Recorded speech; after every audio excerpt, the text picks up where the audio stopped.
always thought of myself as a singer and kind of got sidetracked into literature. Can you sing? Well, I think that if the song is really good and it's your own, then what comes out is music.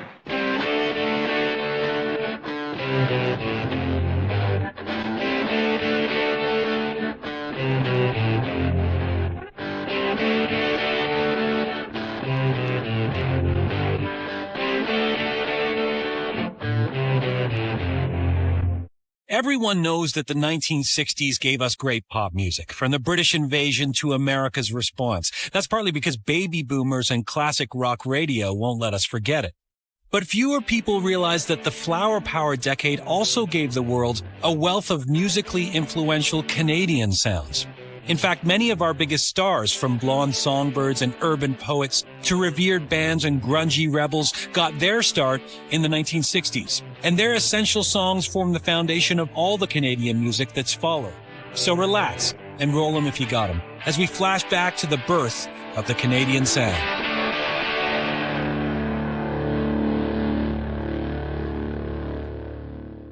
Those were pioneer times. Like, those were the very beginnings of a music industry. At the dawn of the decade, folk singers in coffee houses everywhere are stuck in the past, covering bawdy sea shanties and quaint English ballads. But when America's Bob Dylan writes his anthem, Blowin' in the Wind, everything changes. Suddenly, Canadian folkies like Gordon Lightfoot start recording their own compositions. But it's a young rodeo buck named Ian Tyson and a small-town beauty named Sylvia Fricker joining together to sing about the lonely gulf between lovers in a vast land who will give Canada its unofficial national anthem. I just found that story when Ian Tyson went to New York City, saw this punk named Dylan, never once thought about writing his own song, and sat in some office building and wrote Four Strong Winds. I think that is just phenomenal. The reason why Ian and I started to write is because we were hanging out with songwriters in the village. Bob Dylan, Phil Oakes. I think I'll go out to Alberta. Weather's good there in the fall. Got some friends that I can go to working for.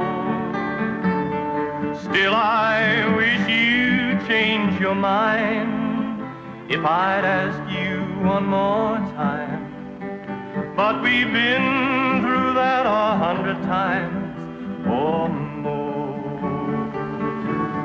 Four strong winds that blow lonely, 7 seas that run high, all those things that don't change come one way. It's almost as if the songs were in the wind and they just pulled them out, gave them back. Their first 2 albums, as far as I'm concerned, are amongst the classics of any kind of folk. If it connected with me on some sort of passionate or emotional level, I really didn't care what the label of the music was. My very first song was You Were on My Mind. And I wrote that in New York City in 1962. I've got some aches there, got some pains there. You Were on My Mind was not immediately popular. It wasn't until it was picked up by the Wee Five that it really started to get attention. And I can't tell you what a thrill it was to hear it on the radio for the first time. That was quite an experience. In some ways, Lightfoot defined the Canadian folk scene. When he appeared on the scene in the 60s, it was different somehow. Beautiful voice, don't you think? I mean, so unique. He has a naturalist aspect to him, you know? It's kind of like the Emily Carr of Canadian songwriting, if you will. Canadian Railroad Trilogy is absolutely one of the most beautiful, perfect songs ever written. It's dramatic, it's melodic, it's just fantastic. Long before the white man and long before the wheel, when the green dark forest was too silent to be real.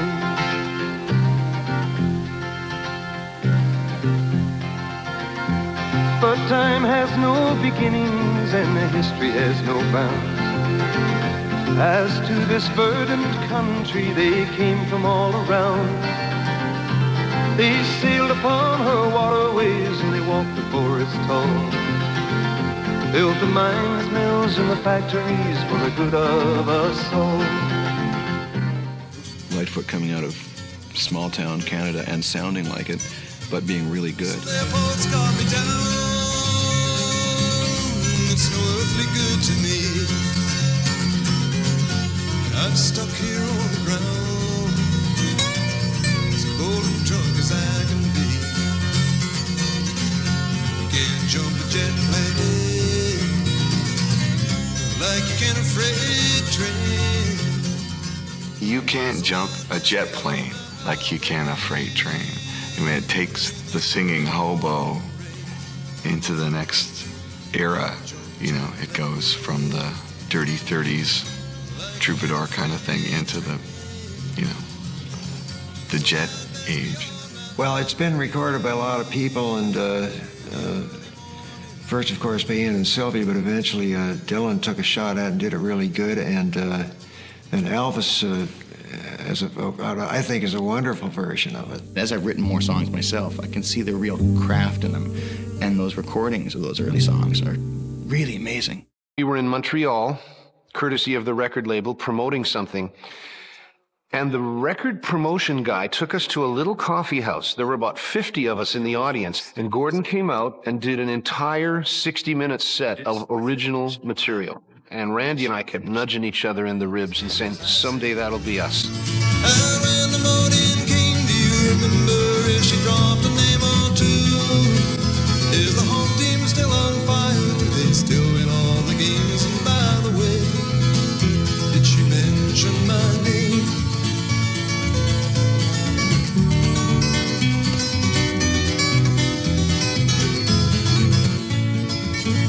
Did she mention my name just in passing?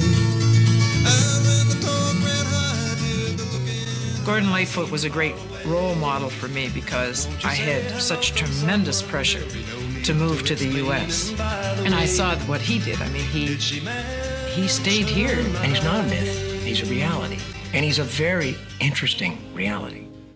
In the Maritimes, a fresh-faced former gym teacher is a regular on TV's Sing-Along Jubilee. Right now, we'd like to roll out of here very quickly by singing our favorite. Everybody ready? This land is your land. This land is my land. From Bonavista to Vancouver Island. I was producing this and directing this folk music type show, and we needed a summer replacement for it. So in 1964, we auditioned a bunch of people, and Annie was one of them. I was in second year college, and I thought, well, that'd be great for a summer job. You know, can't beat that. Singing for a living. Oh, what a lark.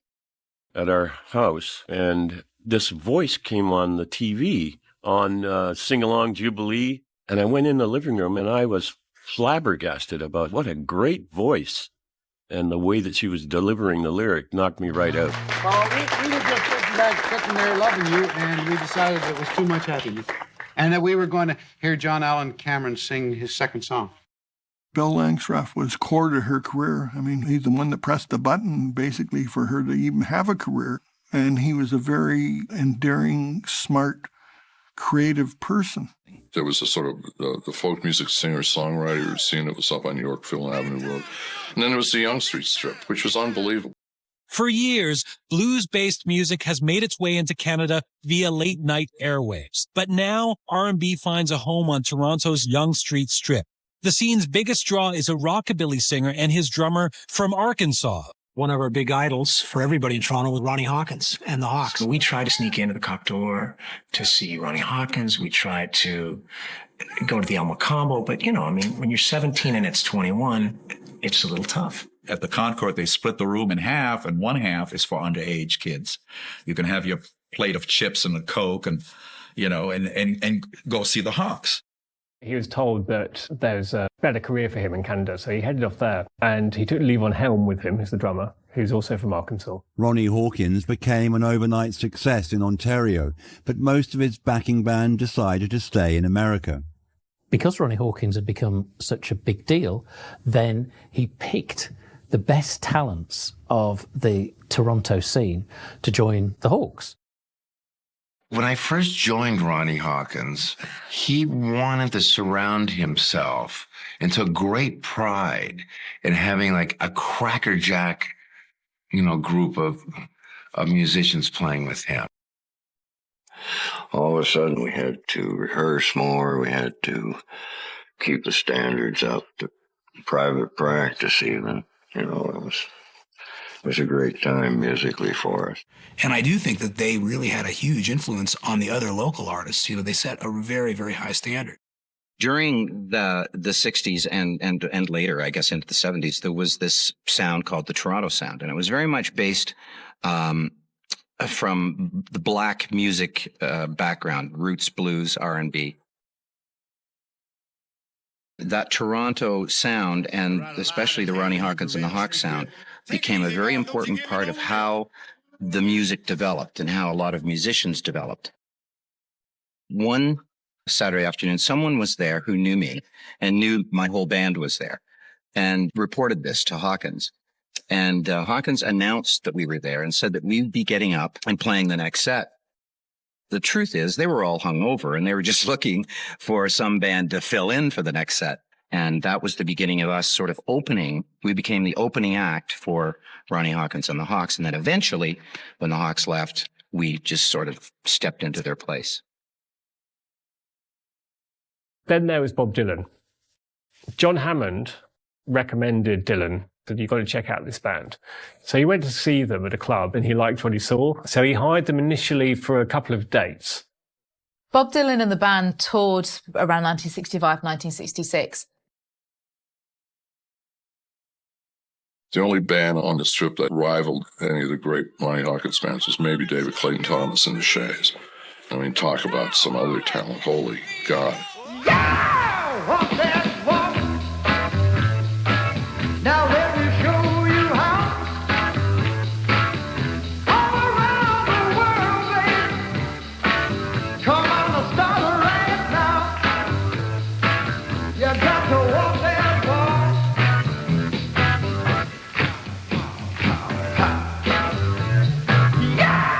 Great talent, great set of pipes, wonderful pipes, and backed up by a pretty tight little quartet. One of the single best single releases I've ever heard from any band, anywhere, anytime. Brainwashed, David Clayton Thomas, killer track.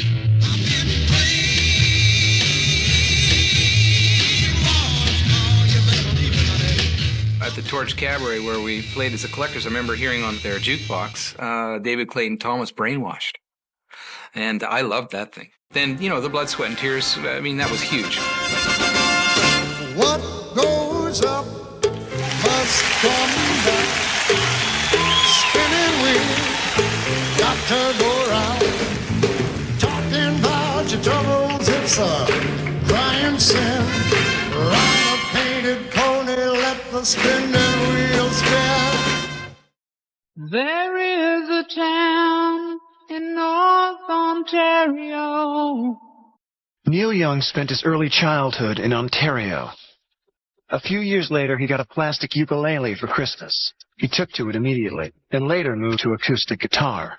Neil did not fit in at school.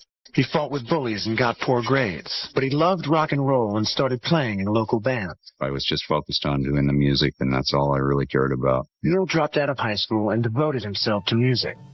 His band, The Squires, achieved modest success on the local scene. He had a band called The Squires. The Squires became Four to Go, essentially, and it was Neil's band from Winnipeg. And as Neil got better and better, and we got better and better, and started to make records, first at our radio stations, then at real recording studios, we'd play each other our latest records. And he had a particular aura about him that was contagious. And I decided that I would manage his group. Neil hauled his bandmates and their equipment around in an old hearse. At one gig, the Squires shared the bill with a group called The Company, whose singer and guitarist was an American named Stephen Stills. Neil and Stephen hit it off immediately and agreed to stay in touch. In the mid-1960s, rock and roll explodes. Short and shaggy-haired groups are suddenly everywhere along Vancouver's 4th Avenue, in Winnipeg's community centers, Montreal's dance halls, and the clubs and coffee houses that spring up along Toronto's Yorkville and Yonge Street. Most start as cover bands playing well-worn hits like Satisfaction and Ticket to Ride. But the ones that stand out from the pack are writing hits of their own. Canadian TV shows like It's Happening and Let's Go The forerunners of MTV and Much Music zero in on this new music, giving local heroes their 5 minutes of fame. Well, there was that show in the early 60s that went from city to city. It was a CBC show. And in Vancouver, the house band were the classics. There was a fellow named Tom Baird who was an immensely talented keyboard player in our band, in the classics. And he was, I think, an integral part of that as well, because he was just a wonderful musician. Right now, we'd like to do a song that the Classics put out on record that Tom wrote, and it's called Aces High, the Classics.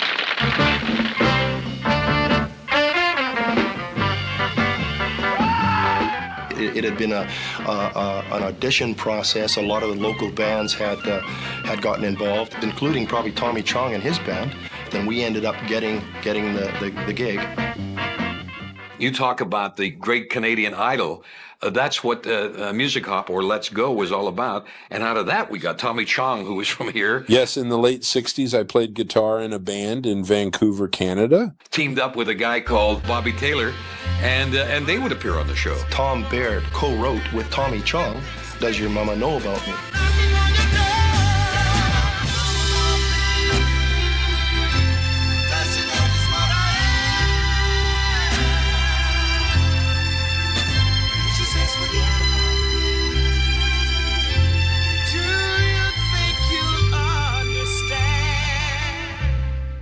The Guess Who, one of the most popular rock and roll groups ever. They were loud, they were loved, and they were from Winnipeg.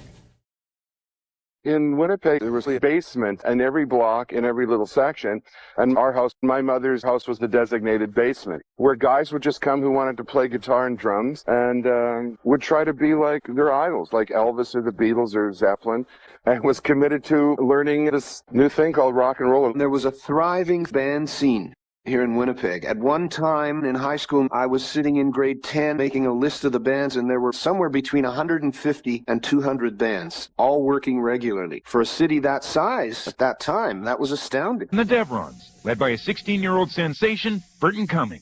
We had 2 singles, 1965, they were cut. We recorded the first one at a radio station. We snuck in overnight, did 4 cuts, and 2 of them ended up on that single. Then we went to Minneapolis and cut Lost Love and Feel All Right, and it didn't really sell a lot, but it was enough to get us on the radio, and I was still in high school. The Devrons played a show in the Winnipeg Arena, and that was the great thing about Winnipeg. As these shows came through town, a young Winnipeg band would get chosen to open the show. This was your big chance. This was the Winnipeg Arena with 10 or 12,000 people. There was this picture of Burton Cumming standing on a grand piano. This guy's from far out. He's probably up there doing the things that I'd like to be doing, you know. Only he's got enough whatever chutzpah to do it. A very dominant and prominent figure in the Winnipeg scene. He had something that the average guy didn't have. He had this star quality that was just in his persona. There must have been 200 or 300 bands in a period of a couple of years there in the mid-60s. And at the top, it's Chad Allen and the Expressions, with lead guitarist Randy Bachman. In 1965, Chad Allen and the Expressions re-record an old UK hit, Shakin' All Over. We went into this big TV studio, and true to form, there was one microphone in the middle for the announcer. So we set up our gear around this one mic and did a couple of takes of Shakin' All Over. In those days, Canadian radio stations were often skittish about giving local artists airplay. The band had been around long enough that it was hard to hide their pedigree, and their record label comes up with a scheme. It was a promotional gimmick thought up by Scepter Records in 1965. When Shakin' All Over was released, it was in the midst of the British boom, and if you weren't from London, England, you just didn't get your records played. So we do not want to put your name on it, Chad Allen and the Expressions. They all know who you are. You're a Canadian Winnipeg band. Nobody will play it. So rather than have just another name like Chad Allen and the Expressions, the company thought they should put the record out with Guess Who and a question mark. But it's going to be like a contest. So the record came out and Shakin' All Over in big letters and Guess Who under it. And no one knew who it was. They all thought it was some new British band, and of course it created a bit of a stir, and it was a top 20 record nationally. And it was literally #1 in Canada in a couple of weeks. It was being played everywhere. So the band thought that it should keep the name and put the in front of it. The name stuck when Shaken All Over hits #1 in Canada, and the Winnipeg invasion of the Canadian music scene is on. Hard on the heels of the Guess Who are groups like Neil Young and the Squires, and the Devrons, led by a 16-year-old sensation, Burton Cummings. With a new name and a hit record under their belt, the Guess Who went shopping for a new lead singer to put them over the top. We kind of did a survey of Winnipeg bands. Who was around? Who did we want in the band? And we certainly wanted somebody a couple of years younger. That would give us all appearance of being younger, having a younger frontman singer. But somebody who could really play an instrument and sing. And I wasn't even 18 yet when I got that phone call to join the Guess Who, and they were already the biggest band in Canada because they had Shaken All Over and Hey Ho and Tossin' and Turnin' and American Tours with the Turtles and Paul Revere and the Raiders, Dion DiMucci and Chuck Jackson and Maxine Brown, and they had all these astounding stories. There was hardly a contest. We just kind of all knew that there was this guy that had something. He had the Elvis thing that certain stars have.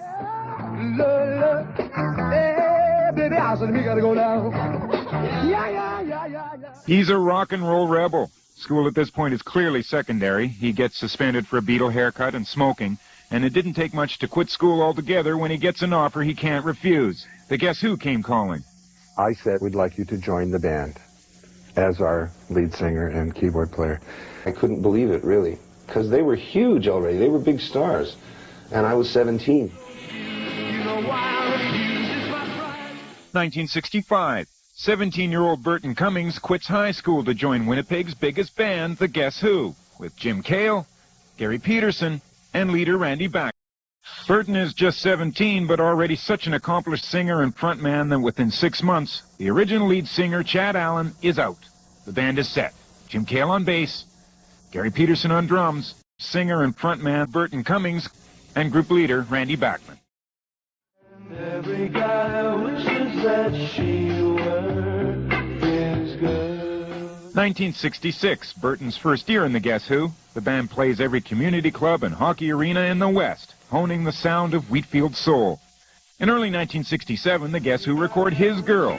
It climbs the charts in Britain, and a quick UK tour is slapped together. But what seems like a dream come true is almost the band's undoing. Once in London, the Guess Who discover no tour, no contract. They returned to Winnipeg in debt and left wondering if they could afford to keep going. We went to England in 1967. We were stuck in England without enough money to fly home to Canada. But then the CBC calls. They fake their way through an audition pretending to read music, land the gig, and for the next 2 years are seen across the country every week, copying top US and British hits. More importantly, they're writing and trying out their own material on the show. Robbie Lane and the Disciples, they had a show called It's Happening.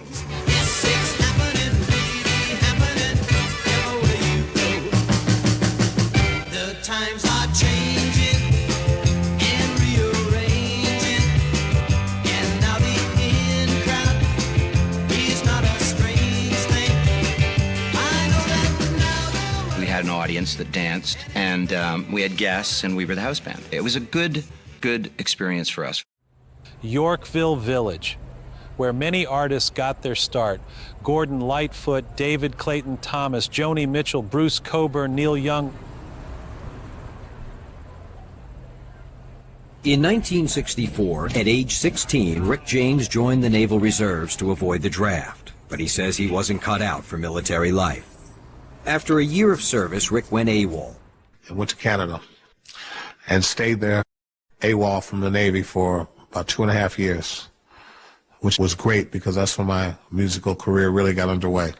Ricky was just a kid. I mean, you know, he was just a draft dodger. He was up in Toronto, and he was trying to stay away from what he was running from.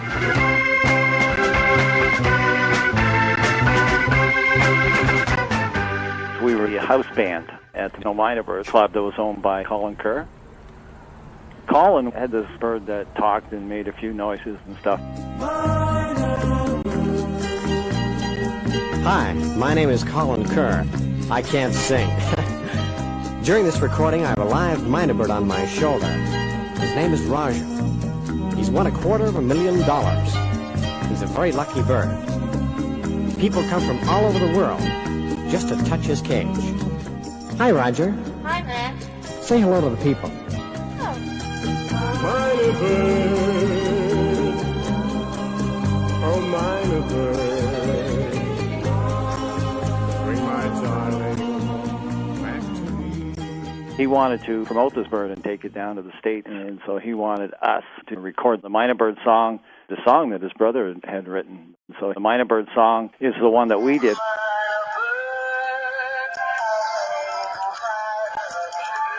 And he wanted us to record under the name The Minor Birds. We turned it down. So he let us go from the club, and Rick James came in. I started hearing about groups in Toronto like the Minor Birds. Well, the supergroup that almost was. Well before Crosby, Stills, and Nash, and before Buffalo Springfield, Neil was in a band with a guy named Rick James. Yes, super freak Rick James. He's a super freak! And the band was called the Minor Birds. It included future members of the group Steppenwolf and an up-and-coming singer-songwriter named Neil Young. It was a great band. In the Minor Bird Hop, the second one was recorded a year later by Ricky Matthews, and they were the Minor Birds. They officially took the name. The Minor Bird Hop, Billy, what can you do? You watch a little fella and he show you. It may look silly, but you like it a lot. A new dance called the Minor Bird Hop. Yorkville was just starting to happen. And we had a group called the Minor Birds. None of us were over 20 at that time. And when Neil came with the group, I found Neil in a coffee house. He was like playing acoustic guitar.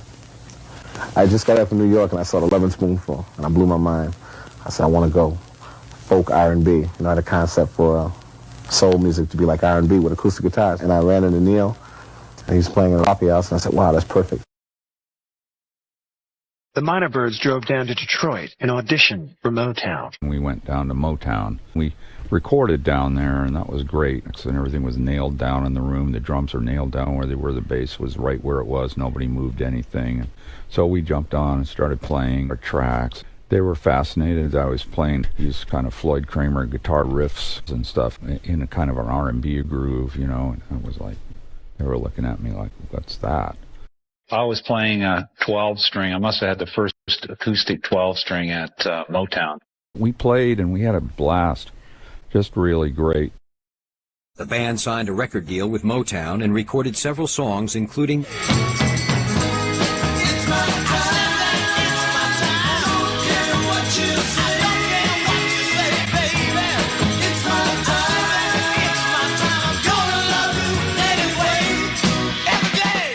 Everyone involved with the band thought they'd be huge. Just as they were about to release their first single, Rick and Neil fired their manager. In retaliation, he informed Motown that Rick was wanted by the military. I remember this day like it was yesterday. I remember me and Neil in our apartment. Ricky and I lived on Isabella Avenue in an apartment on the basement of the apartment building. And we were sitting there. Motown stopped the deal because they knew I was AWOL. After their manager blew the whistle, Motown shelved the project. The Minor Bird single was pulled that day and was never officially released. It was a devastating time for Rick and Neil. So I remember that night, we both cried and stuff, you know, and that was it. And it was, because I remember giving myself up. In 1966, when he was released, he headed back to Buffalo. So that was the end of our Motown era. That was it. Well, Neil became quite restless because he wasn't performing enough. One day he left. He sensibly and wisely got in the hearse and made tracks for the West Coast. Like Greenwich Village and Haight-Ashbury, Toronto's Yorkville becomes a mecca for music and hippies. Earnest folkies and psychedelic rockers are all drawn to the village atmosphere, the abundance of recreational substances, and the huge concentration of clubs and coffee houses. There was a really great scene in Yorkville around 1967, and you could walk along Yorkville Avenue and go into various coffee houses and hear all these Toronto bands. Part of that whole scene was John Kay and the Sparrow before they came Steppenwolf. The Sparrow were a great band as well. They were out on the high school circuit, which we would go out on and do. I mean, everyone played in high schools in those days. There was a ton of people, you know. As I said, Johnny Kane and the Sparrow, who of course became Steppenwolf.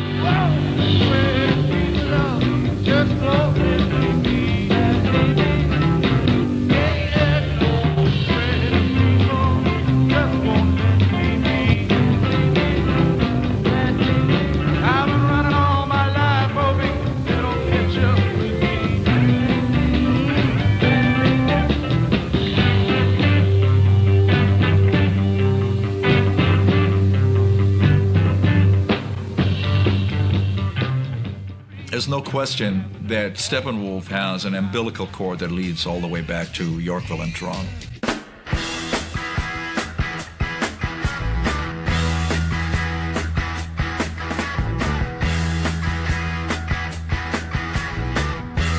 Born to Be Wild was a hit that took a while to build.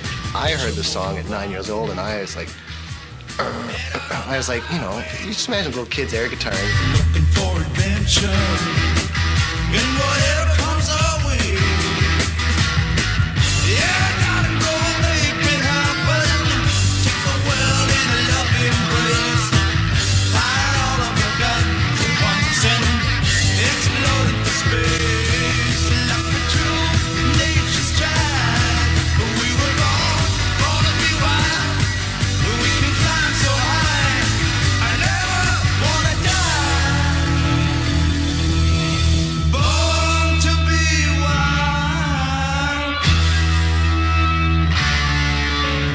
Born to be wild. Yes, right between my sound machine. Oh, trying to sound like in the night. Any place to go is right. Fly small, goes near.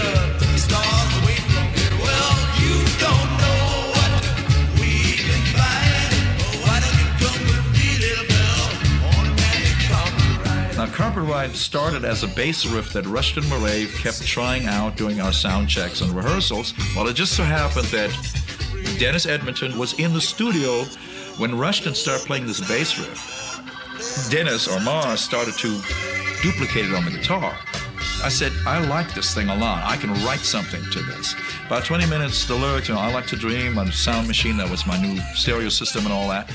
When he was done mixing that, I mean, the whole room said, if that ain't a hit, we're changing professions. Magic Carpet Ride is, yeah, that's classic. I mean, who didn't crank that?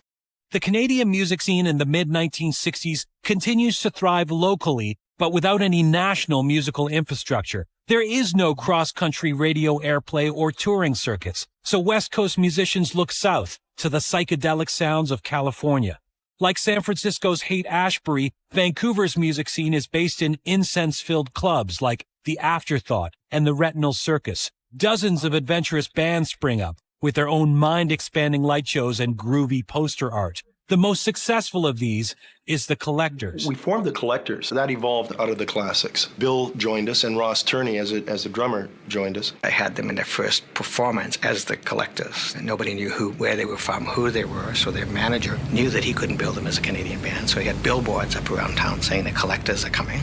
So I ended up having a lineup around the block to come in, and it was a big success. We had a demo of about 12 songs, which a friend of ours took down to LA, and his first stop was Valiant Records. And they said, don't take this anywhere else. It was easier for us to travel 1,500 miles to LA, and there was, you know, a great center of music there, than it was for us to go 3,000 to Toronto or to New York. The very last Let's Go show that the Collectors did was really on a visit to Vancouver from LA.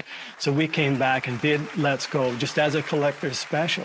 Look at her, baby, what do you see? What do you see? Looking at her, baby. This band was doing what we wanted to do and actually doing albums. We were still doing singles and putting them together to be an album. These guys were doing like albums, like big musical statements as a band.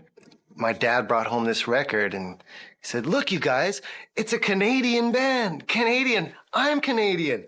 They're a Canadian band. It was the first Canadian band that had a big billboard on the Sunset Strip. The Collectors were very hot when they first hit LA. They were getting a lot of work. They were a very popular band. And so the Collectors were one of the bands from there, although I don't really remember, you know, being just a tiny, tiny kid. But Chilliwack, certainly. Before we did the album in New York, Howie Vickers left the band, and Bill became essentially the lead singer. Through whatever happened or didn't happen, they didn't get the greatness that they really, truly deserve, because they were really forerunners in that Canadian West Coast scene. Neil and Bruce Palmer sold the Minor Birds equipment and used the money to drive Neil's hearse to Los Angeles. Neil wanted to find Stephen Stills and start a new band, but he had no idea where to look for him. While stuck in a traffic jam on the Sunset Strip, Stills spotted Neil's hearse.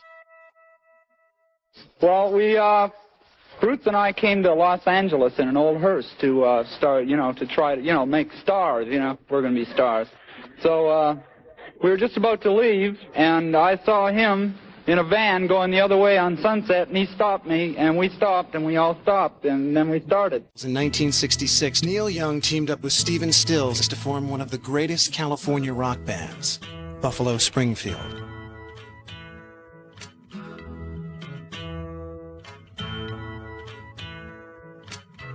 There's something happening here. The Springfield found immediate success, but conflicts between the two stars, Stills and Young, combined with Young's desire for a solo career, caused tension from the start. Stills said later that he wanted to be in the Beatles, and Neil wanted to be Bob Dylan. Used to play in a rock and roll band, but they broke up.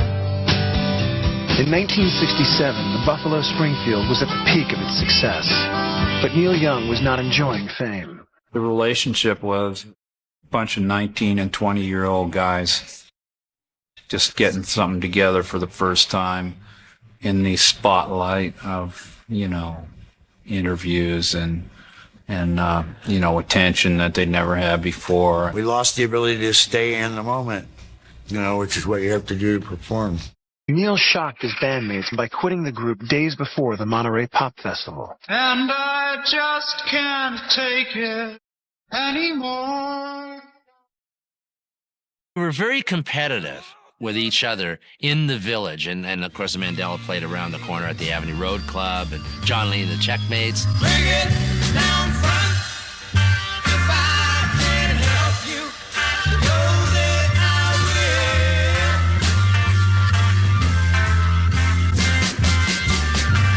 will. We got to talk it out till we get it straight. Come on and tell me. Bring it down on me before it's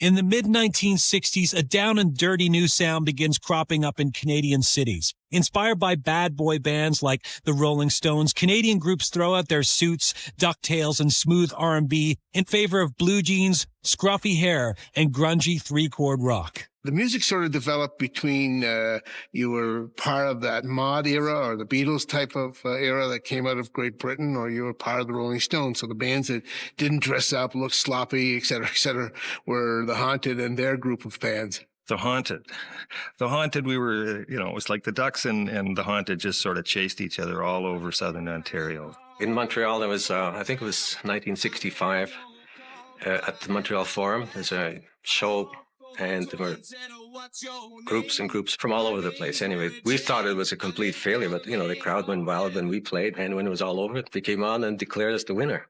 We went out immediately and recorded 125, and the release was bad timing because Rolling Stones came out with a song called Painted Black at the time. So they knocked us off number one. We could have reached number one. I looked down the lane, at the end I could see a room full of clowns looking back at me. The line of executives formed to the right, and if I had stayed, I would have stood on that.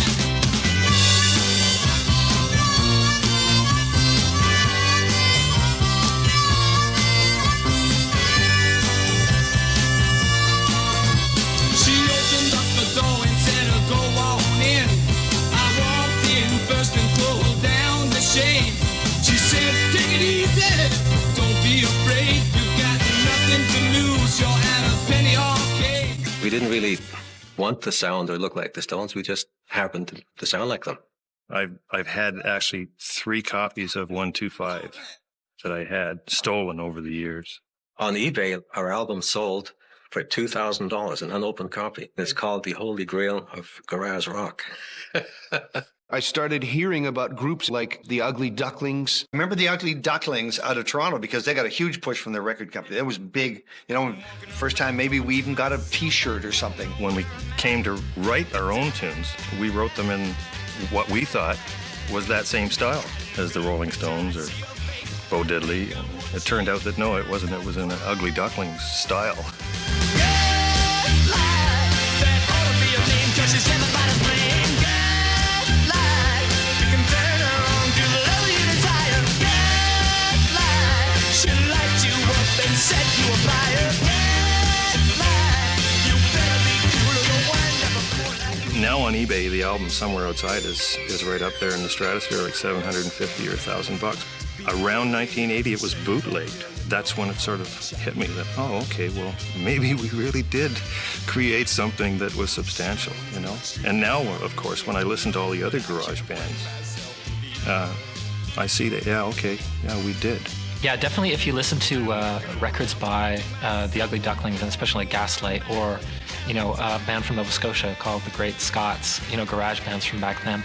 It's funny hearing those now because they're almost... they could almost be a hit in this day because it's so contemporary, what with a revival of that kind of sound, whether it's the White Stripes or the Hives. I thought our love was gonna be sweet as sugar cane, but girl, it only turned out to be nothing but a ball and chain.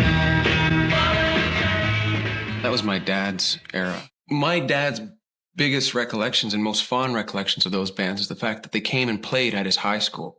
For him, I think that's why that music meant as much to him as it did, because it was a real part of him. The Mandela and the Ugly Ducklings, those are the records that he played alongside the Beatles, as they were as important to his childhood as any other. So there was a place called the Blue Note, and he'd get up and sit in with the house band, which was one of the best house bands. Doug Riley and Steve Kennedy and a lot of those guys were in the Silhouettes, which was the name of the Blue Note house band. When the Silhouettes decided to leave the club and go out on the Toronto circuit, I was approached by the owner, and he wanted our band to come in and take over the Silhouettes. At that particular time, Dominic Triano, who was performing at the Le Coq d'Or with Ronnie Hawkins, he came up to see the band perform one night at the Blue Note. So I joined, and I kind of stayed on Yonge Street, but moved up the street a little, across the street, over the west side, and I just loved it there. I loved the music. I loved the vibe. I liked everything about it. The Rogues became the Mandela. We recorded Opportunity and down in Chicago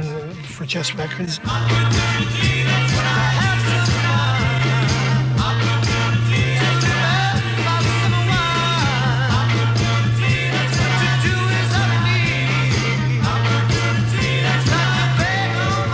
We went to Atlantic. We cut Levitas. The album ended up coming out in the summer of '68.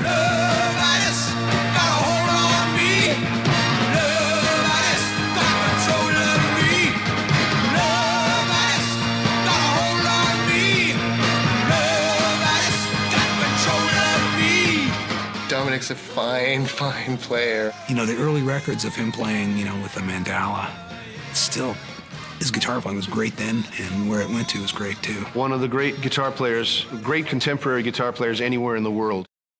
In the United States, they were doing Coca-Cola commercials with Aretha Franklin and Ray Charles and different things. So they decided to do it in Canada, too. When I got the message, it was like thrilling. A Coke commercial, and it wasn't a commercial at all. They wanted Burton Cummings and I to write half of an album. And they were then asking Les Emerson to write half of an album. So they would put the Staccatos, who became the five-man electrical band, on one side and put us on the other side. And this album was to be sold by Coca-Cola as a promotional item with 10 bottle caps and $1. Sold a zillion of them. We still go out and play, and people are still bringing that album up to be signed.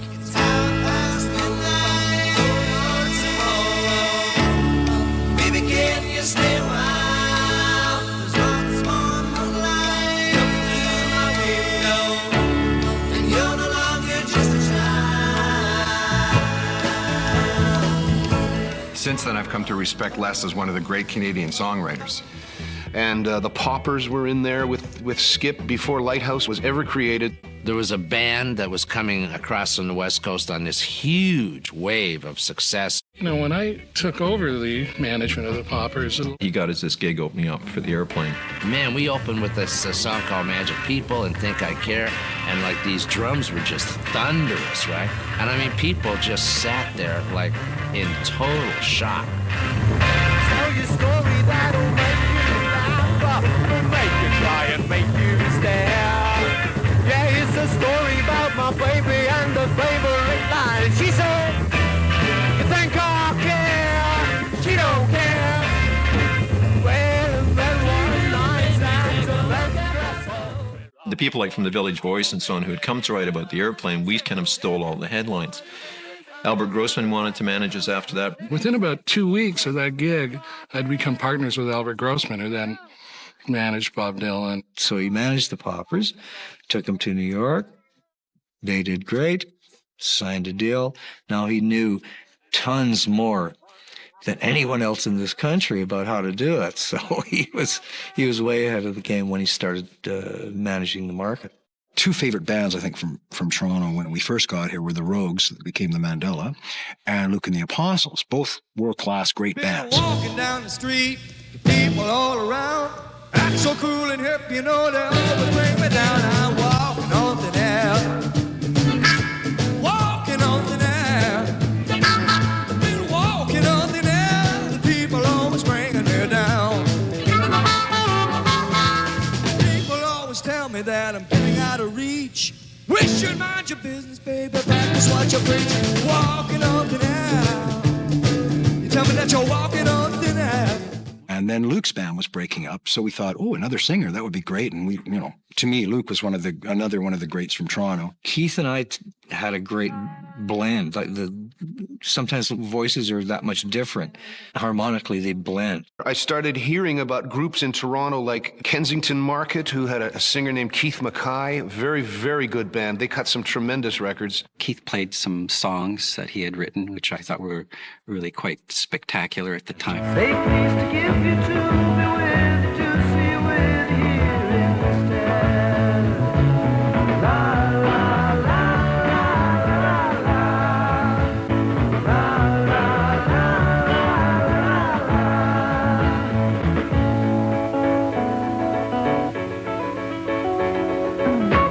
Western waters kissing dear on sand blessing butterfly.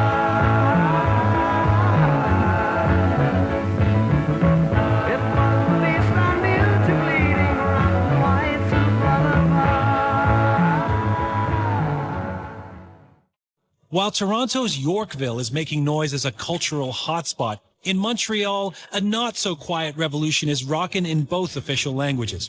Concert promoter and artist manager Donald K. Donald becomes the scene's biggest mover and shaker for both French and English-speaking singer-songwriters and rock bands. I went up to Toronto and I really was impressed by a vibrant music scene. And I just said to myself, boy, the same thing can happen in Quebec. It was brought about not anything heavily political. It was brought about by linguistic communications. I mean, the managers and the artists of the Quebec Francophone bands did not know how to communicate with the agents in Toronto and developing those circuits. Also, they wanted to develop their talent in French, which was French, a beautiful language for music.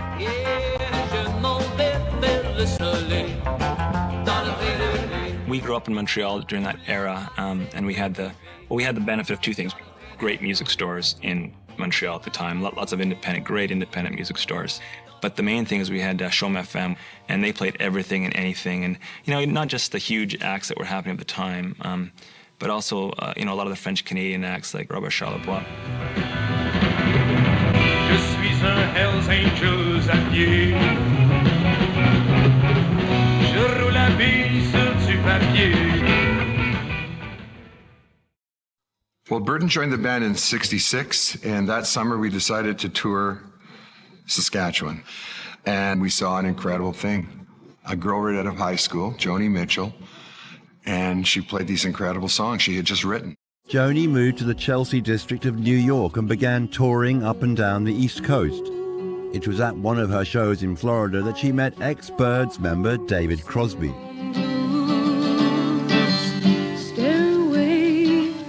Stairway down to the crowds in the street. They go their way looking for faces to greet, but we run on laughing with no one to meet. Night in the city looks pretty to me.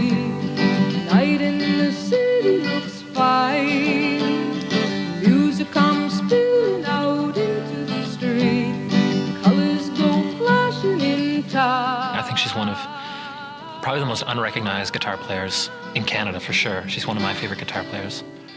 And her jazz sense and all that stuff. I mean, what a sophisticated player. I mean, she's really something. And Buffy, who I was managing then. I loved her music, and I had a tape. I guess she gave me a tape, and I remember playing it for different managers and hot shots on the business side of the music industry. And Buffy said, there's a girl named Joni Mitchell playing in town tonight, Elliot. You have got to see her and hear her songs.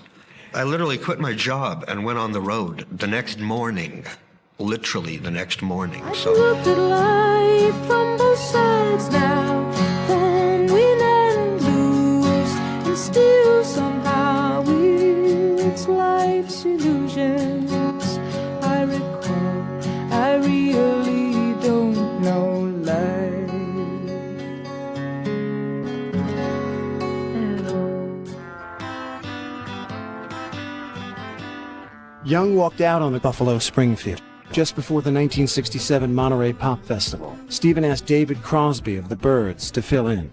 Neil had split, and Stephen, and I knew each other and liked each other. And he said, "Well, you want to, we got to do this gig." I said, "Yeah, I'll sing with you." I'd like to welcome now, with a great big fat round of applause, my favorite group, the Buffalo Springfield. If I would stop, children, what's that sound? Everybody look what's going.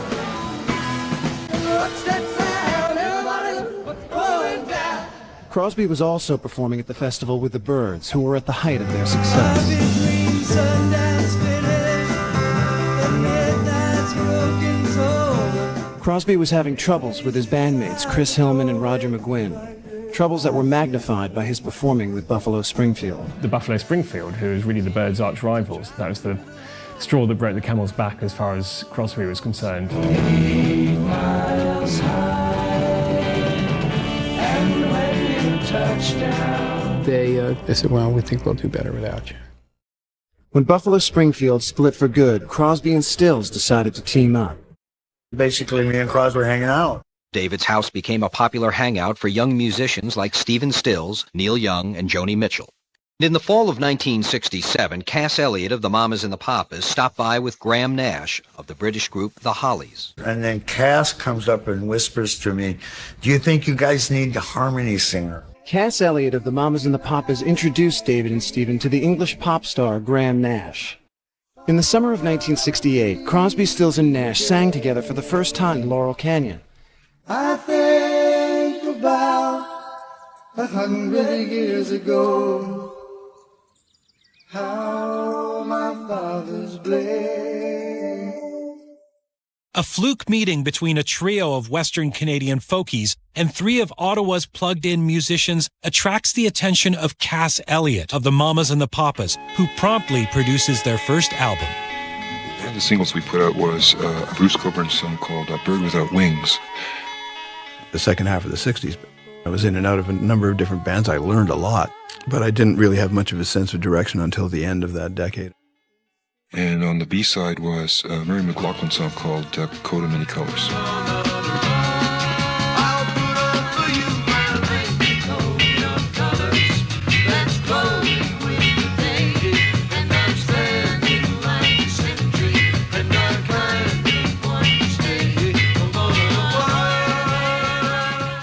Ronnie Hawkins and the Hawks, the early Canadian version, the version that became the band, the bar was so high, and the chemistry between the players, they really were as good as anybody you could ever hear.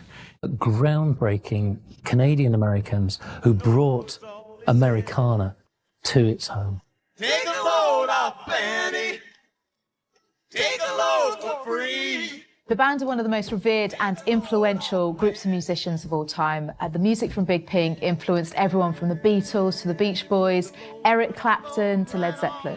Night they drove old Dixie down, and the bell will ring. 4 of the 5 members of the band came from Canada. Richard Manuel, Rick Danko, Garth Hudson, Robbie Robertson came from Ontario, Canada.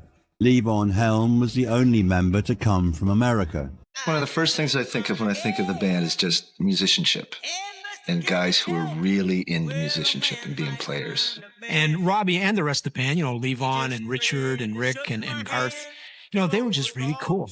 I mean, what can you say about the band? I mean, they're the band. Some of the band songs are just songs that are there as part of the fabric of not just Canadian life, but just life in general. They're part of the rock and roll fabric. The band songwriting is a real study in characterization and giving life to characters in a song. Going to the Blue Note was kind of like having a pass card to the hippest place in town, sort of. That was the way everybody looked at it. That's where I first met Smitty, like William Smith, all the people in the Soul Searchers, like Diane Brooks, Eric Mercury, just so many great voices. It's not hard to understand why you make this change all the time, baby. I keep trying, baby, not to worry, but I can't help feeling lost in you.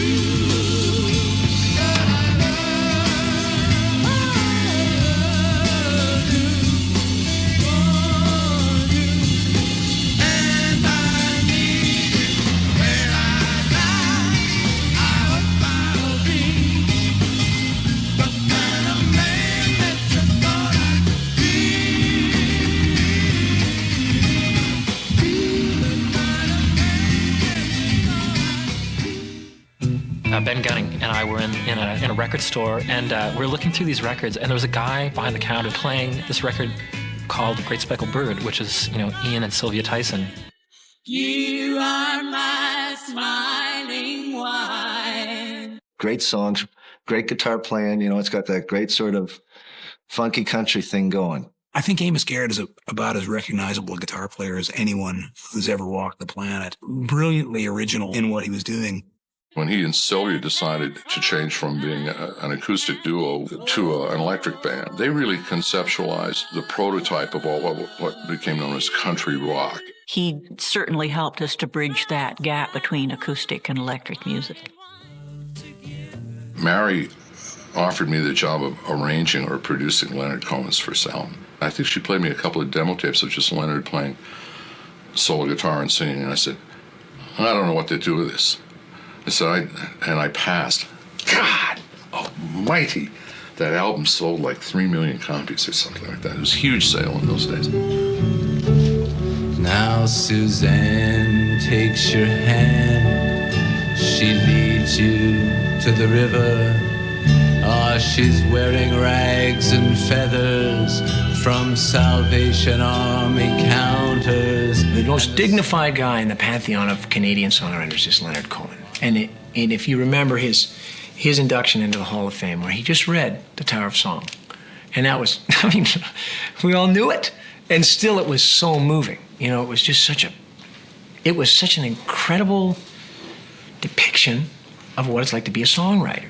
My friends are gone, and my hair is gray, and I ache in the places where I used to play. And I'm hungry for love, but I'm not coming on. I'm just paying my rent every day in the Tower of Song. She's got the voice and knows a hit song when she hears it. I got a call from Bill Langstroth, who was producing and directing the Don Messer show. And he said, I've got this guy here who writes beautiful songs. I want you to come and listen to him. The snowbird sings a song he always sings that speaks to me of flowers. So he sat there and played Snowbird, Just Biding My Time. He had, I don't remember how many tunes there were, but I was absolutely flabbergasted. And instinctively, I knew they were great. And he said, well, if you want them, they're yours. Beneath its snowy mantle, cold and clean, the unborn grass lies waiting for its cold to turn green.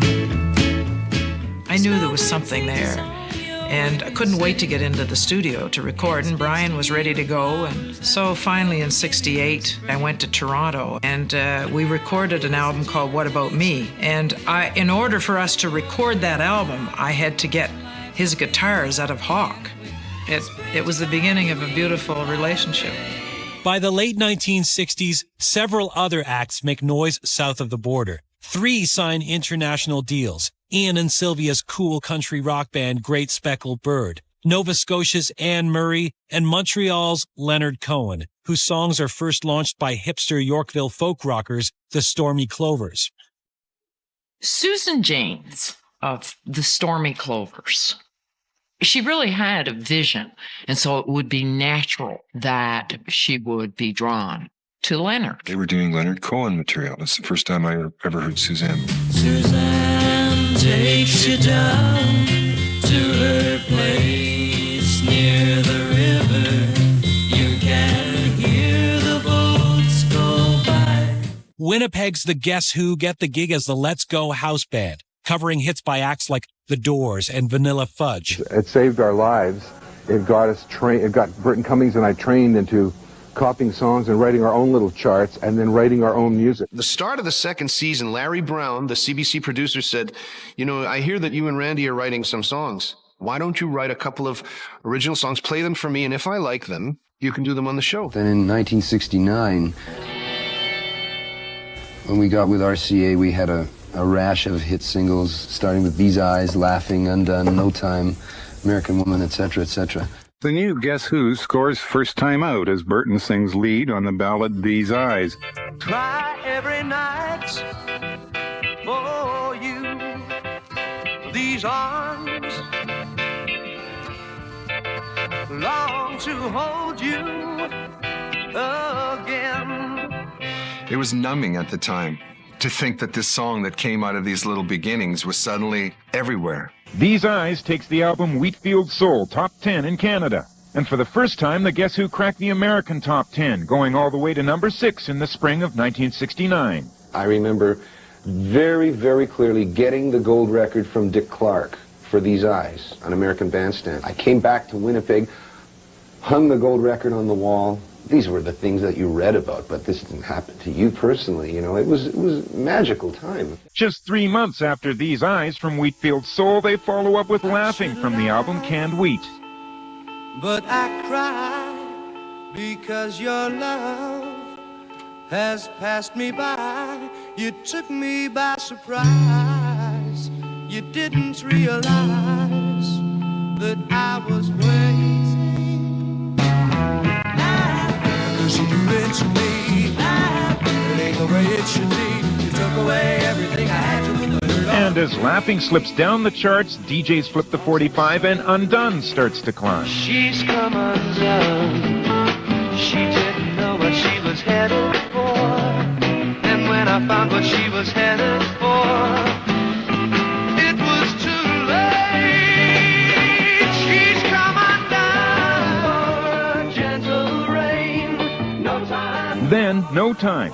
It hits number 1 in Canada and 5 in the U.S.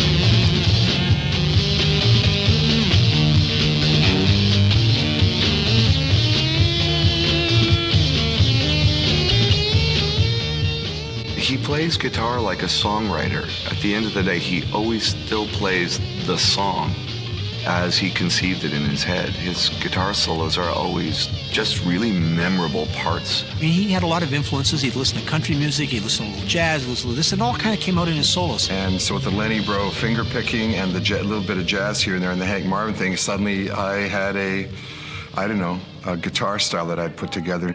It's with their 4th hit, No Time, that the band experiences a major shift in fortune as the group takes on a heavier sound. When No Time hit, I remember as clear as yesterday. The venues got bigger, the crowds got bigger, the fan club was launched. We got more offers to play bigger halls, more money. They're international stars. In less than a year, the Guess Who topped the charts 4 times in Canada and the United States. But even back then, Burton is amazed at making it from the North End to North America. The odds are so crazy that a group should come from Winnipeg. I mean, really, now, seriously, Winnipeg is in the middle of the prairies of Canada. What does that mean to somebody in L.A. or Chicago? Barren wasteland. And then we tried to let on at first that we were maybe from a bigger city or something like that. And after it got bigger and bigger for the group, we started saying more and more, yeah, Winnipeg, yeah. Where do you live, Winnipeg? Yeah, Winnipeg. I was proud that we had cracked the international market, and I liked that. I liked seeing it through Winnipeg eyes. Winnipeg remained home. They'd always come back after tours and stay here. And in fact, what was unique about that was that they were the first band to prove that you could become an international recording star and still stay in Canada. The Guess Who, now, when they broke in the U.S., you know, they did really, really, really well, and they influenced a lot of bands. After the Buffalo Springfield, Neil released his first solo album in January 1969. It failed to make a dent on the charts. He began jamming with a band called the Rockets. They brought out something raw and honest in Neil. They started playing together under a new name, Neil Young and Crazy Horse. Recorded in 2 weeks, the first album, Everybody Knows This Is Nowhere, became Neil's first gold record. In 1969, just as Neil was settling into his solo career, his Buffalo Springfield partner Stephen Stills asked him to join his new group, Crosby, Stills and Nash. that same year, they released their debut album. A month after the release, Neil Young joined the trio to play at the Woodstock Festival. Neil decided to split his time between solo work and CSN. When they called me up and asked me to come and play with them, I looked at it as a chance to continue my relationship with Stephen and play more music with him. And also we had these guys that sang great, wrote really cool songs, and it seemed like something that I could do and, get into.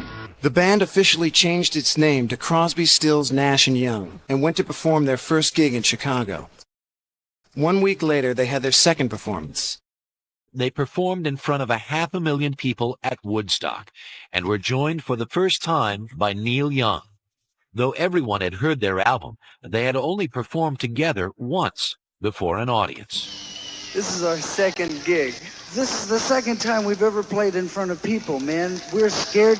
It's getting to the point where I'm no fun anymore. I'm sorry. Sometimes it hurts so badly I must cry out loud. But when the camera set up to shoot the band's historic performance, Neil Young refused to be filmed. I was offended by the cameras all over the place because it was a distraction to what we were doing, which was playing the music. So I told them not to do that with me. After Woodstock, the band's reputation grew with every show they performed. Crosby, Stills, Nash & Young were soon known as one of the first supergroups, though they always insisted they were anything but. They saw themselves as individual artists free to pursue their own careers who would play together when the time was right. By the end of the 60s, hundreds of singers-songwriters, rock bands, and pop groups in every corner of the country are recording massive volumes of quality material. Canadian radio largely ignores this homegrown talent. Artists will have to wait until January 1971, when radio airplay regulations guaranteeing a minimum of Canadian content come into effect. But several concert promoters are more savvy, and a national touring circuit develops for big rock bands. Coming out of Canada, we got to say, these are the artists, this is what they did back then when there was no script. So we'd go to Yorkville when we were young and smoke beaties and say, this is what Neil Young was. And we'd look at the Minor Bird and we'd look at the scene. That's the way, like Neil Young and Leonard Cohen and Joni Mitchell and the band and David Whiffen and, Bruce Coburn. Name it. They took on the world. As I get older, I just more and more respect people who have, done something that is so true to them. There was a sense of innocence to it, a sense of unbounded discovery. The fact that you could go anywhere and do anything musically, and that people would be open to it. Canadian music of the 60s and early 70s is really so ingrained as classics for us that it's hard for us to think that we're writing things that could potentially be classics. Leonard Cohen and Joni Mitchell alone, that is freakish. There's something in the water. But then you add Bruce Cockburn to the mix.